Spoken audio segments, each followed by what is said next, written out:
All right, let's bring in Faith Orr, international correspondent there, who's live to give us blow-by-blow events as they've been unfolding. Faith, good to see you. Tell us, I mean, why is the whole world glued, to the events that are, of course, coming up tomorrow, the crowning or the coronation, if you like, of King Charles III?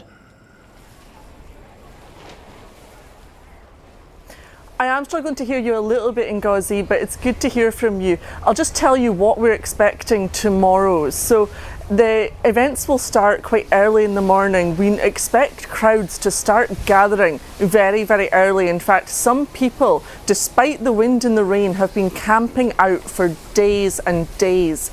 If you look behind me, you can see Westminster Abbey where it's all going to happen. People are out there at the moment just soaking up the atmosphere. Now, the King and Queen will leave Buckingham Palace. They will take quite a short route to the Abbey, much shorter than we've seen on previous occasions. And that will be in a different state coach as well. That will be in the Diamond Jubilee coach. They will ride that to the Abbey. The event will start at 11 a.m. Now, it's expected to be a slimmed down affair compared to previous coronations that we've had in London. It's going to be 1,200 people in attendance compared to 8,000 that we saw at Queen Elizabeth II's coronation.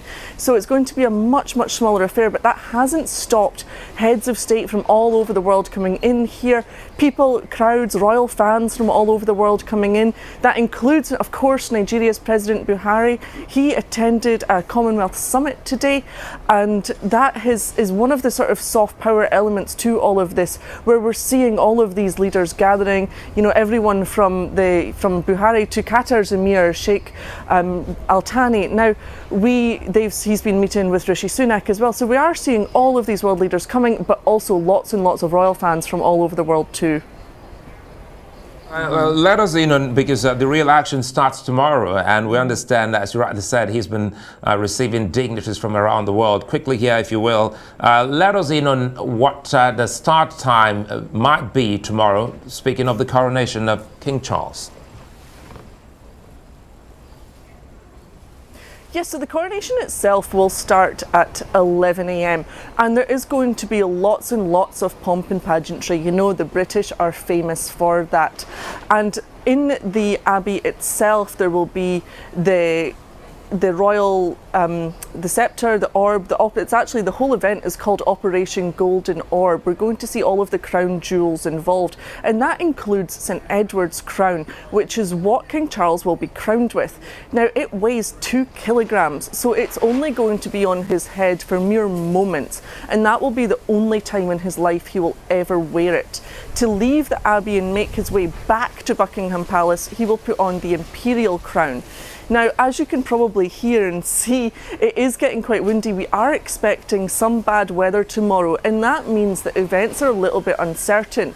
The family will be on the balcony in Buckingham Palace for the traditional flypast, but there are questions about whether that flypast will be able to take place. Certainly the weather might put some people off, but we are also still expecting lots and lots of people to turn out. But not everyone is in favour of this. In Trafalgar Square, we think we're going to see about 1,700 protesters. They'll be expected to hold signs saying "Not my king." And there's also just a feeling of apathy amongst some of the population as well. I mean, I've spent the past few weeks in Scotland where people just don't really care that it's happening. I mean, they don't hate it, but they're not in love with the idea. If anything, it's viewed as a day off.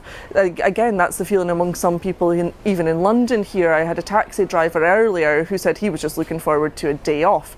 Now, it's not just the ceremony itself. There's also going to be a concert in Windsor Castle on Sunday, and then Monday will be a public holiday, but people across the nation are being encouraged to get involved and take part in volunteering activities. It's being dubbed the Big Help Out. Speaking of concerts, of course, we do know that our own Tiwa Savage is one of the performers billed, of course, for the concert tomorrow. But let's talk a little bit more about this anti-monarchy sentiment that seems to be growing in Britain and the environs. I mean, they're asking for elected governments, just like in other parts of the world. How is the royal family really responding to all of this? And how much of a cloud does it cast on, the monarchy going forward? I mean, mostly they're ignoring it, to be honest. The tradition continues with the royals in the UK of never complain and never explain. The only member that we have heard from who has touched on this is Princess Anne. She gave an interview to a Canadian broadcaster where she shut down the idea of slimming down the monarchy like has happened in other European nations. So mostly the royal family is simply ignoring the anti-monarchy sentiment. But we have heard from groups, for instance, there's a group called Republican, they are anti-monarchist, and they are hitting out at the Metropolitan Police because they have been warned not to disrupt events tomorrow. There's also this question of, free speech, because they say, well, it's our right to peacefully protest, but the Metropolitan Police says they're going to have a very low tolerance for anyone trying to disrupt any activities tomorrow, anyone's enjoyment of tomorrow's events. Nevertheless, they will be turning out, despite the fact that there has been a new public order law put in place which bans serious disruption. Now, that isn't specific to the coronation, that is across the UK as a whole from now on, and it gives police the power to stop protesters closing things like motorways. But they are viewing it as an attack on free speech tomorrow because, of course, not everyone is in favour of the monarchy, particularly certain members. Many people will be protesting against Prince Andrew in particular. Well, I'd like to thank you for your time, Faith Orr, who is live there at the Buckingham Palace, giving us update. And as she did say, well, the big day starts from 11 a.m. tomorrow. Many thanks, Faith.